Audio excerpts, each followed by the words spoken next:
Hey, this is Chris with Adventure Fit, and today we're looking at the Kuiu Upland Vest. That's this right here. So stay with me and we'll jump right in.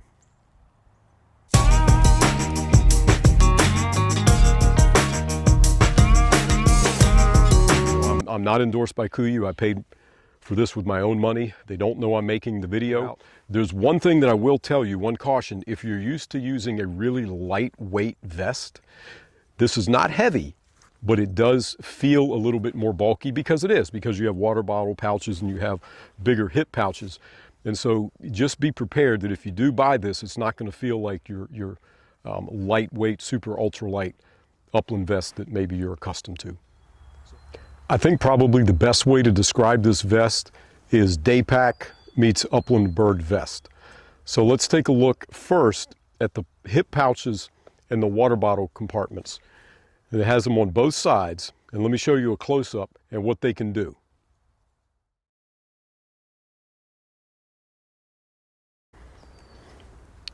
So here we are looking at the hip pouches and the water bottle pocket. Now let's open the hip pouch. So inside, let's see if you can get a good look at this. We've got 5 loops for shell holders, or it'll hold 5 shells, I should say. And then on the inside further, come around to this way, you've got further organization options here with a thinner, kind of like a mesh divider that you can put smaller pieces of gear in. Now in the front of the hip pocket, look at this. You see an opening here, and this is a stretchy mesh material, the same as these dividers here. And this is designed to be able to put your remote control for your dog training. And some of those remotes are cylindrical shaped and are taller. And so you've got the whole height of the of the hip pouch right here for that to fit in. So that remote will fit in this whole section right here. That doesn't work for me because I don't use that kind of remote. And the hip pouches are connected by Velcro, just like that. It's a heavy duty fabric. Now notice this is pretty cool if you're in bear country, because here you can put a sidearm. So it fits my G20 really well as my Smith Model 6944. The G20 is more comfortable because it's a flat profile. Now moving on over here to take a look at the water bottle pocket. Again, you have that durable, super ultra durable fabric, and it comes with these 2 BPA-free water bottles, which are the squirt kind, just like that, so that you can water your dog, you can hydrate your dog if you need to. So that's a close-up look of the hip pouch and the water bottles. Now that you've seen that, let's turn it around and take a look at the bird box on the back. And this is where I said we have a day pack, which would be right here, and that's going to meet the classic bird box for an upland vest. So let's take a closer look at that. Okay, so let's take a deep dive into the day pack section, which is this, and the bird box / emergency animal carry, which is this.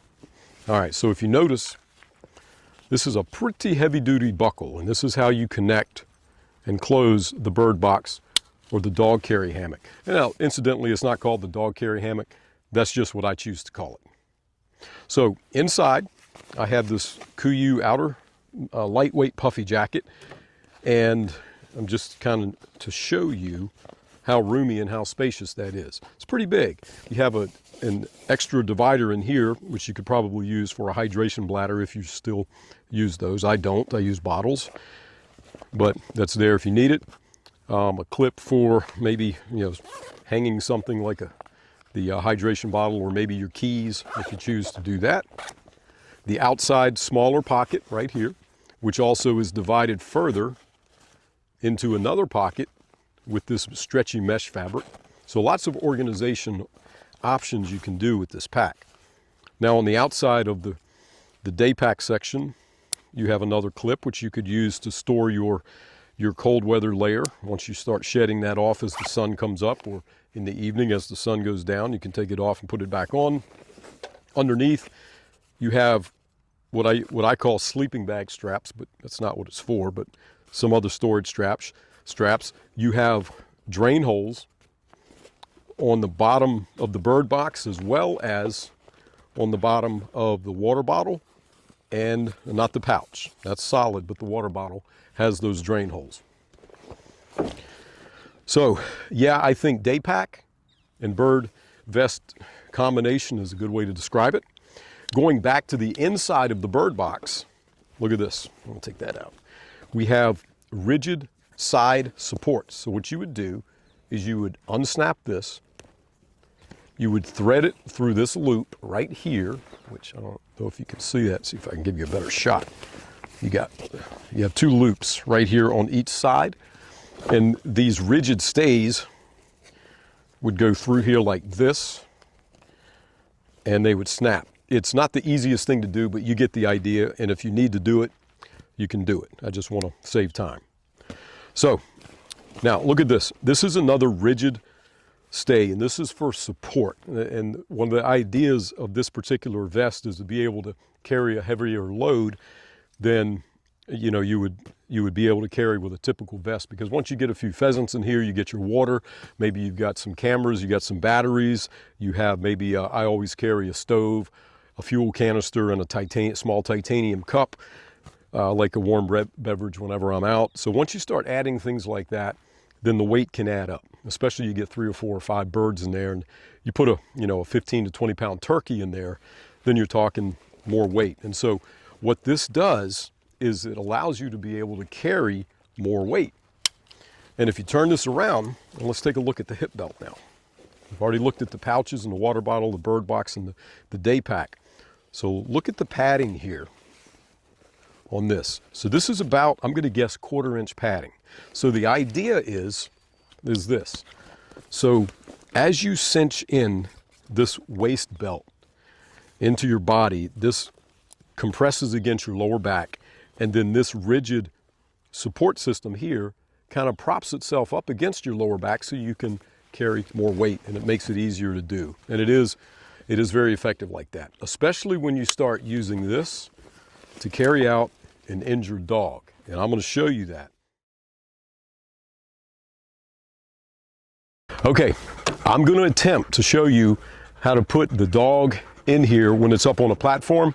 So you want to make sure that if you're going to take your dog, and obviously you are, then make sure that you practice getting the dog in so it's familiar with what you're about to do in case it gets injured and in case you need that. So this could be comedy hour, so just hang tight. Because this material is pretty coarse, it can rub his undersection in a bad way. So what I do is I take my puffy layer and put it in. So let me show you how to do that. We're going to bring him over here like this. Come on this way, boy. I said this could be comedy hour. We'll see. Make sure the pouches are out like that. Now we're going to just slowly go forward, and he's up, and I've got the belt attached just like that. And I'll use these super awesome tightening sections. These the way they designed this to tighten the belt, you can do it one at a time. It's got kind of a leverage loop in there. It's really nice. So here I have Bo. He's in the hammock, and he probably doesn't want to stay there too long, but at the same time, if he injured himself and we had to walk out for several miles to get back to the truck or the base camp, he would be able to do that. I'd probably have to take several rests, but it would get him out. And he's not squirming or trying to get out right now. He's just kind of hanging there. But this, having something soft, does make a big difference, because if you put him in without that, it is going to rub the belly. So that's how we do it. Now I want to show you this. I mentioned that it doesn't really fit the type of GPS that I use, the way these hip pouches are. So what I've done is I've taken a mini carabiner right here, put a loop in the lanyard of my GPS, and I just kind of pop it over like that. So what this lets me do is be able to operate this one-handed. I can just push the button if I want to call the dog in. just beep him and he'll come into me, and then I can release it and I'm back to having my shotgun and I'm ready for if the dog is on point.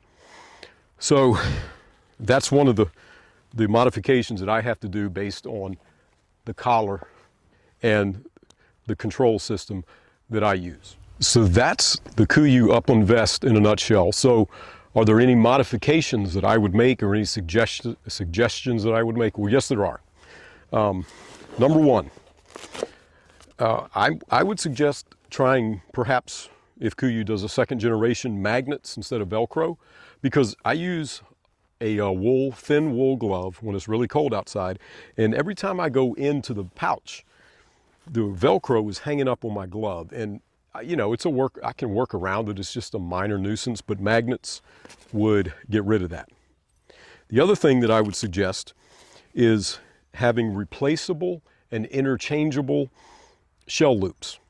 So these are not interchangeable, these are fixed. And so if you put 12 gauge in there, a couple of years later, if you try to put 28 gauge, it's not going to fit, or 410 even worse. So if they would make this Velcro on the inside, and then you could buy sections of 12, 20, 28, 410, whatever you want, and just put in there according to what you're going to be using, that is a suggestion. So other than that, I think they did a nice job on designing this, and I do recommend this. So there you have it. That's the Kuiu Upland Vest. I do like the product, and I suggest that you try it if you're looking for a vest that is able to carry a little bit more load in the backcountry and able to carry your dog out. This is a good way to go.